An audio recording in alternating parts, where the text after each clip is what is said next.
Good morning, fourth graders. I hope you're all well and still doing your schoolwork and enjoying the nice weather that we've been having the last couple of days. I think that makes us all feel better. Anyway, I'm going to start a new book today. It's called Owls in the Family. Here's what it looks like. It's a book I've read for years and years, and it's a fun book. The setting for the book is in the probably late 1920s, so it's back in time, obviously. And it also takes place in the province of Saskatchewan in Canada.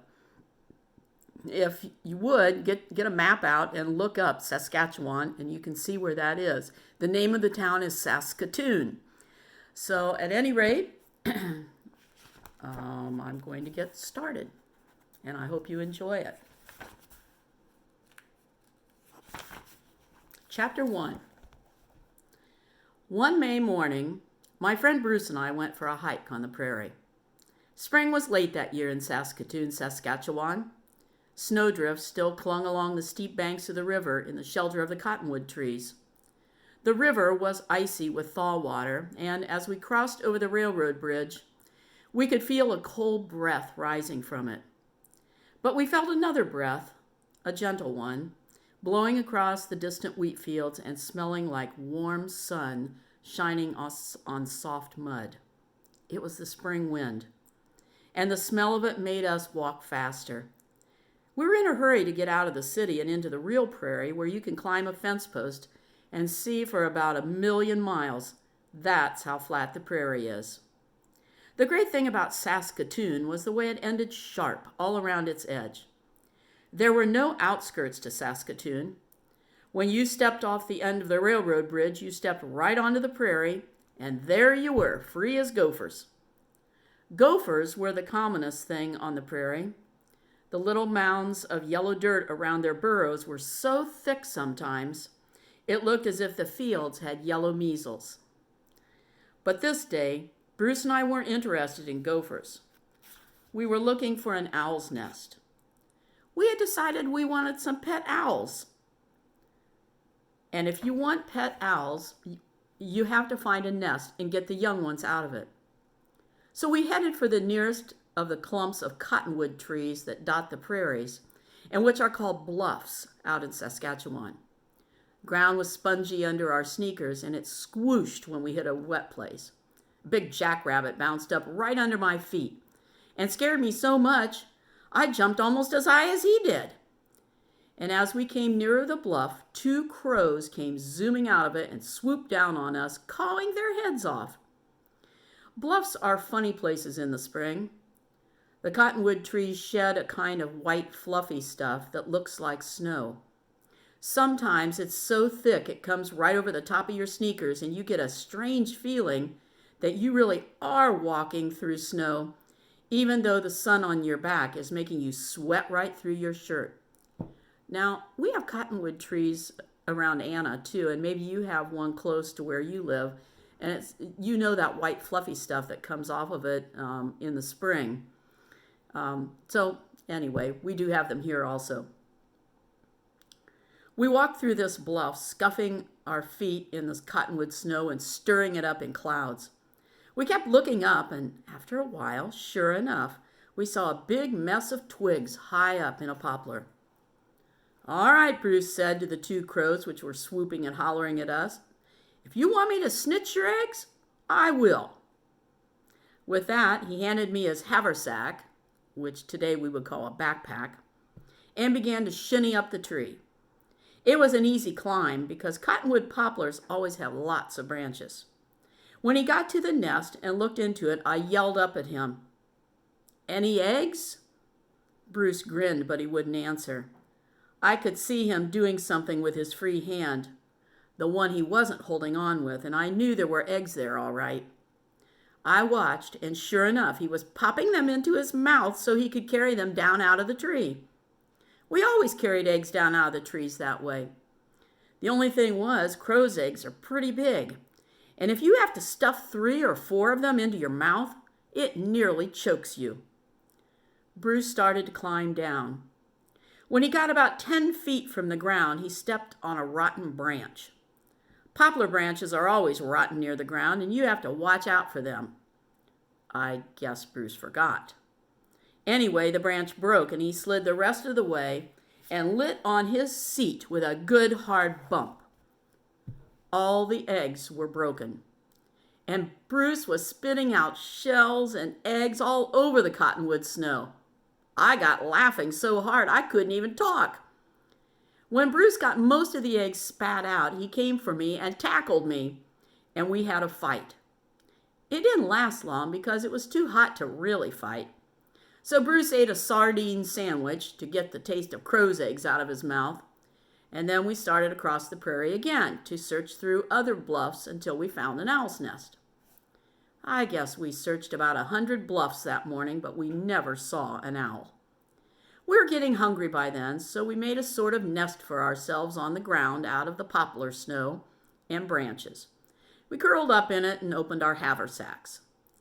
Bruce had sandwiches and a lemon in his. He was the only boy I ever knew who liked to eat lemons. He said they were better than oranges any day of the week. I had a hard-boiled egg, and just for fun, I reached over and cracked the shell on Bruce's head. He yelled, and we had another fight, and rolled all over his sardine sandwiches. We were just finishing our lunch when a wood gopher came snuffling along through the cottonwood snow. Wood gophers are gray and have big bushy tails. This one came right up to us, and when I held out a crust to him, he shuffled up and took it out of my hand. "Got no sense," Bruce said. "Well, you might have been a coyote, and then where'd he be at?" "Heck," I said, "he's got more sense than you. Do I look like a coyote?" Gopher didn't say anything. He just took the crust and scuttled away to his hole somewhere. We picked up our haversacks. The sun was as bright as fireworks, and the sky was so clear you could look right through it, like looking through a blue window. We started to walk. All of a sudden, Bruce stopped so fast that I bumped into him. "Looky," he said, and pointed to a bluff about a half-mile away. There must have been 1,000,000 crows around it. It looked as if the bluff was on fire and filling the sky with black smoke. That's how many crows there were. When you see a bunch of crows all yelling their heads off at something, you can almost bet it's an owl they're after. Crows and owls hate each other. And when a crow spots an owl, he'll call every other crow for miles, and they all join in and mob the owl. We headed for that bluff at a run. The crows saw us coming, but they were too excited to pay much attention. We were nearly deaf with their racket by the time we reached the edge of the trees. I was ahead of Bruce, and when I saw something big and slow go drifting out of one poplar into another, it was a great horned owl, the biggest kind of owl there is. And as soon as it flew, the whole lot of crows came swooping down on it, cawing like fury. I noticed they were careful not to get too close. Bruce and I started to hunt for the nest. After a while, the owl got more worried about us than about the crows, and away he went. He flew low over the fields, almost touching the ground. That way the crows couldn't dive on him. If they tried it, they would shoot past him and crash into the dirt. And here's a picture, there you go, of the crows and the owl. There you go. Oh, and on the next page, there's the boys. There wasn't any owl's nest in that bluff after all, but we didn't worry. We knew the nest would have to be in some bluff not too far away. All we had to do was look.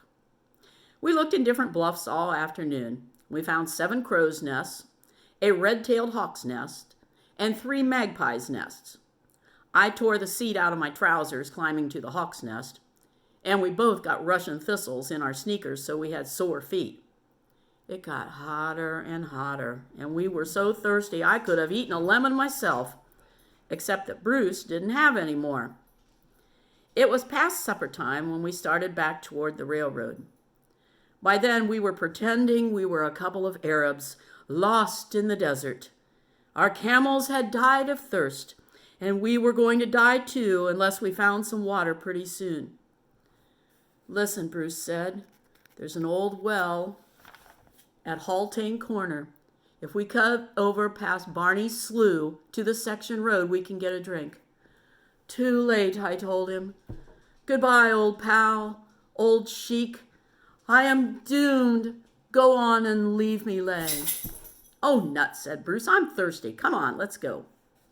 So we cut past Barney's Slough, and there were about 1,000 mallard ducks on it. Now, a slough is what we would call a pond. They call it a slough.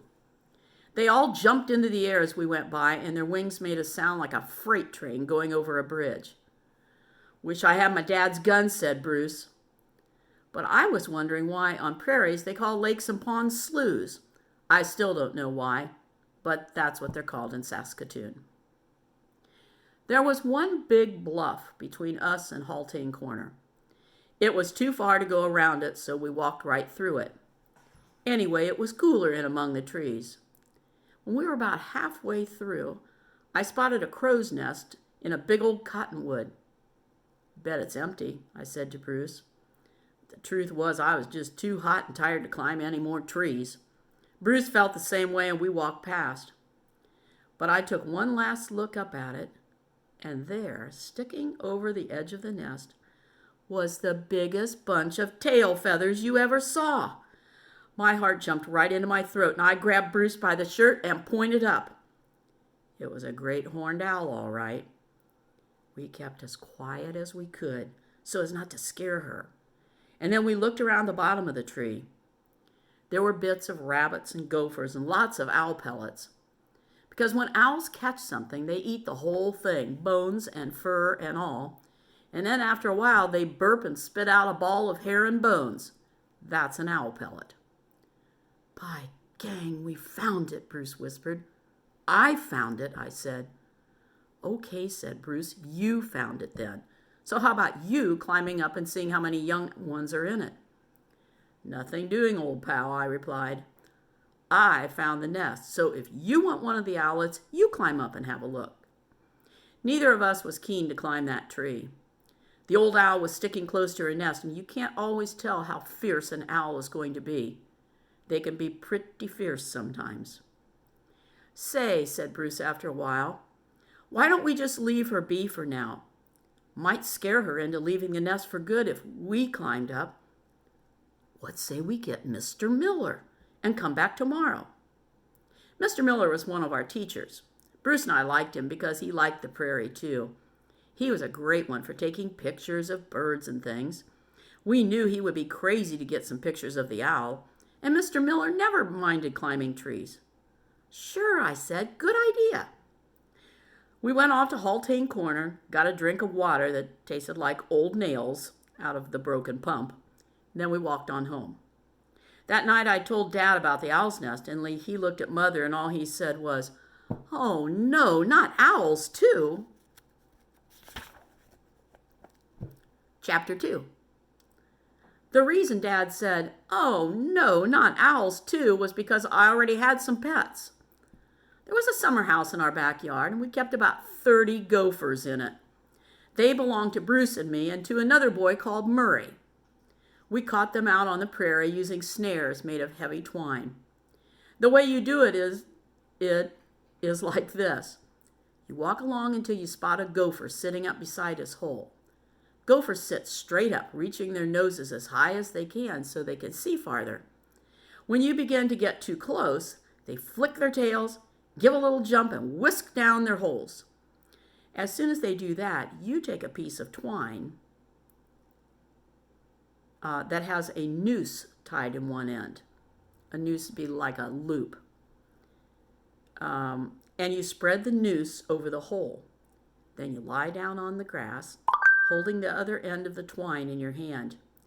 You can hear the gopher all the while, whistling away to himself somewhere underground. He can hear you too, and he's wondering what you're up to. After a while, he gets so curious he can't stand it. Out pops his head, and you give a yank on the twine. You have to haul in fast because if the twine gets loose, he'll slip his head out of the noose and zip back down his hole. We had rats, too. Murray's dad was a professor at the university, and he got us some white rats from the medical school. We kept them in our garage, which made my dad a little peeved because he couldn't put the car in the garage for fear the rats would make nests inside the seats. Nobody ever knew how many rats we had because they have so many babies and they have them so fast. We gave white rats away to all the kids in Saskatoon, but we always seemed to end up with as many as we had at first. There were the rats and the gophers, and then there was a big cardboard box full of garter snakes that we kept under the back porch because my mother wouldn't let me keep them in the house. And then there were the pigeons. I usually had about 10 of them, but they kept bringing their friends and relations for visits, so I never knew how many to expect when I went out to feed them in the mornings. There were some rabbits, too, and then there was Mutt, my dog, but he wasn't a pet. He was one of the family. Sunday morning, my father said, "Billy, I think you have enough pets. I don't think you better bring home any owls. In any case, the owls might eat your rats and rabbits and gophers and..." He stopped talking and a strange look came onto his face. And then he said, "On second thought, maybe we need an owl around this place." So it was all right. Sunday afternoon, Bruce and I met Mr. Miller at the house. He was a big man with a bald head. He wore short pants and carried a great big haversack full of cameras and films. He was excited about the owl's nest, all right, and he was in such a hurry to get to it that Bruce and I had to run most of the way just to keep up with him. When we reached the edge of the owl bluff, Mr. Miller got out his biggest camera, and after he had fussed with it for about half an hour, he said it was ready. "We'll walk Indian file, boys," he said. "Quiet as mice, tiptoe. Mustn't scare the owl away." Well, that sounded all right. Only you can't walk quietly in a poplar bluff because of all the dead sticks underfoot. They crack and pop like firecrackers. Under Mr. Miller's feet, they sounded like cannon shots. Anyway, when we got to the nest tree, there was no sign of the owl. "Are you sure this is an owl's nest?" Mr. Miller asked us. "Yes, sir," Bruce answered. "We seen the owl sitting on it." Oh, Mr. Miller shuddered. "Saw the owl sitting on it, Bruce? Well, I suppose I'd better climb up and take a peek. But if you ask me, I think it's just an old crow's nest." He put down his big haversack and the camera, and up he went. He was wearing his big floppy hat to keep his head from getting sunburned, and I don't think he could see out from under it very well.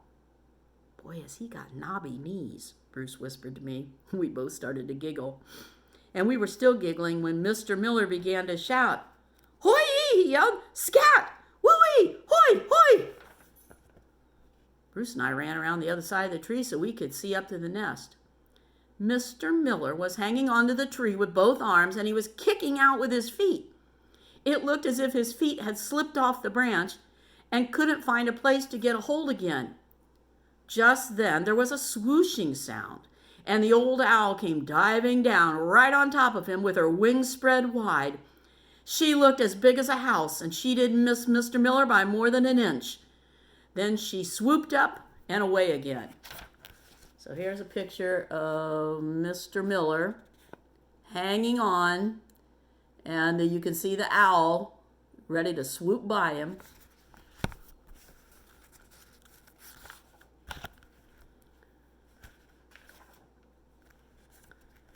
Mr. Miller was yelling some strange things, and good and loud, too.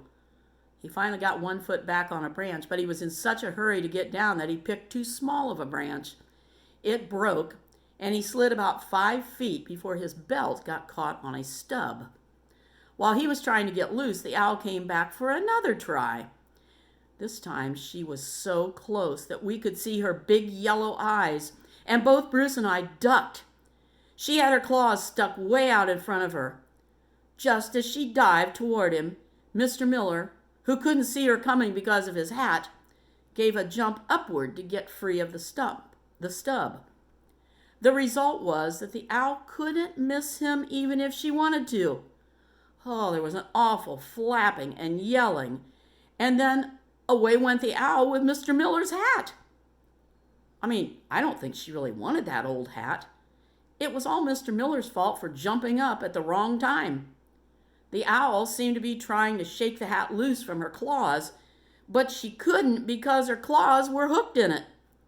The last we saw of her, she was flying out over the prairie, and she still had the hat. When Mr. Miller got down out of the tree, he went right to his haversack. He took out a bottle, opened it, started to drink. His Adam's apple was going in and out and in and out like an accordion, and after a while he put down the bottle and wiped his mouth. When he saw us staring at him, he tried to smile. "Cold tea," he explained. "Thirsty work climbing trees in this hot weather."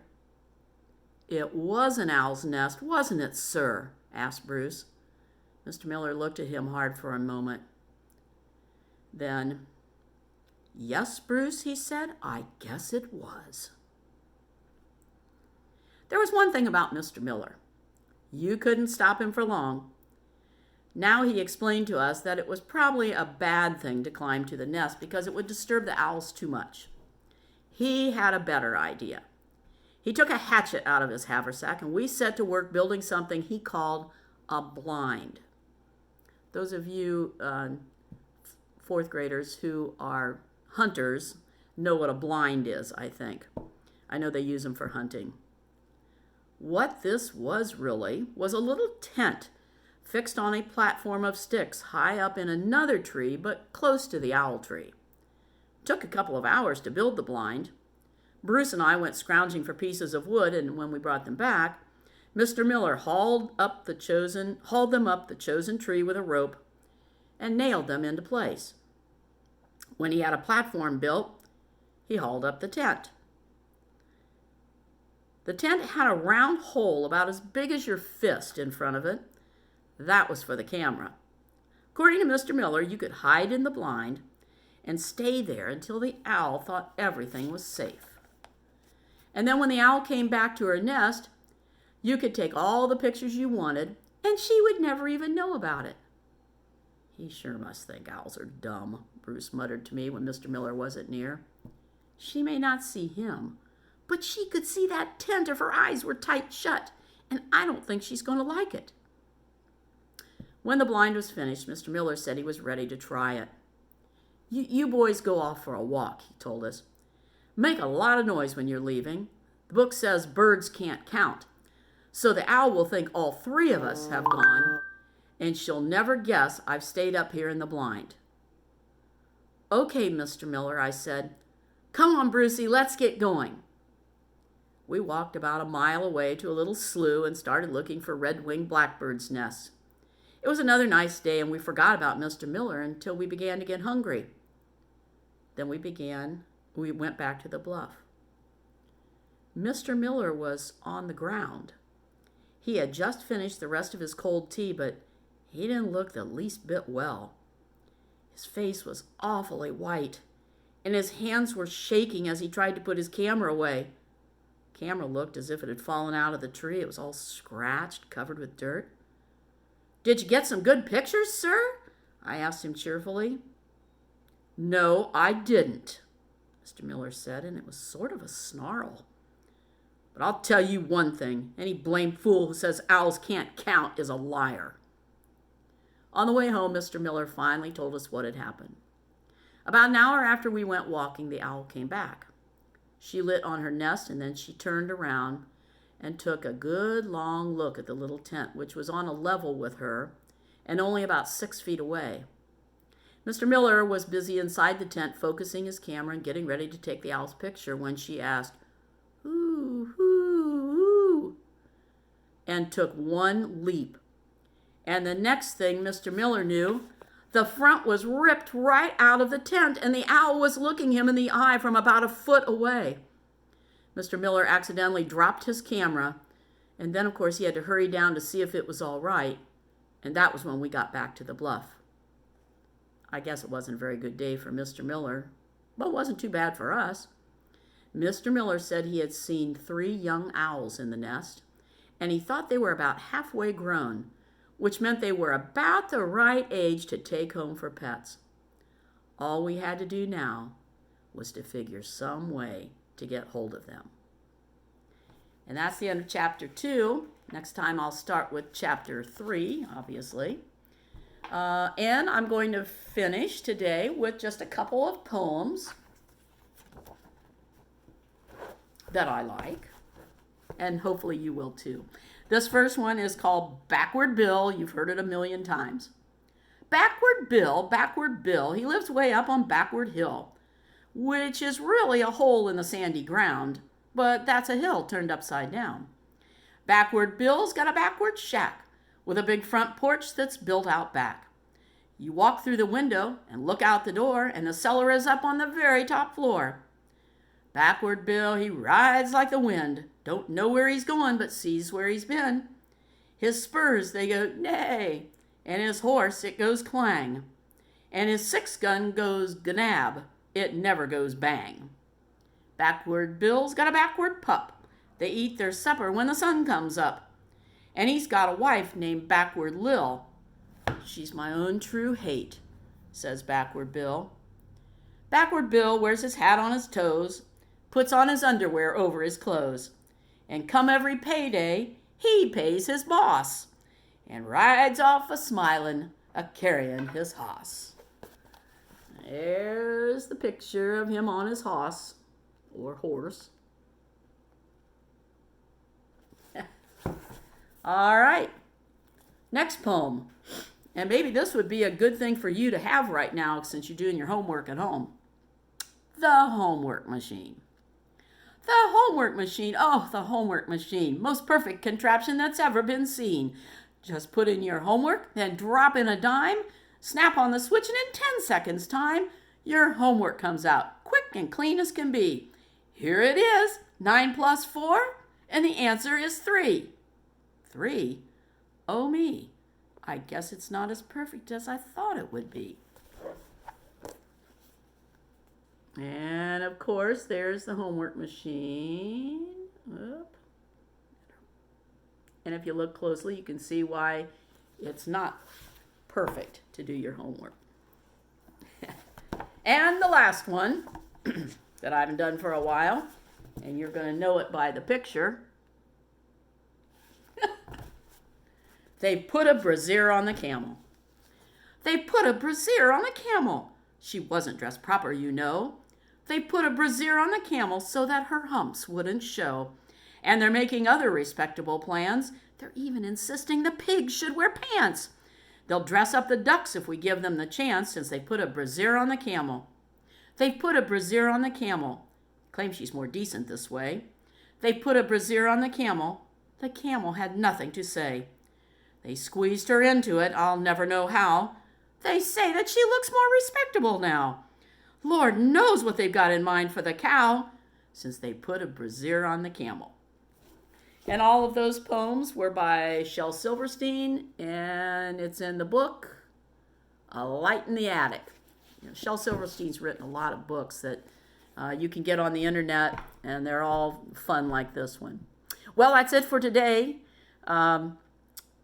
So take care of yourselves, and hopefully it won't be too long before we can see each other in person again.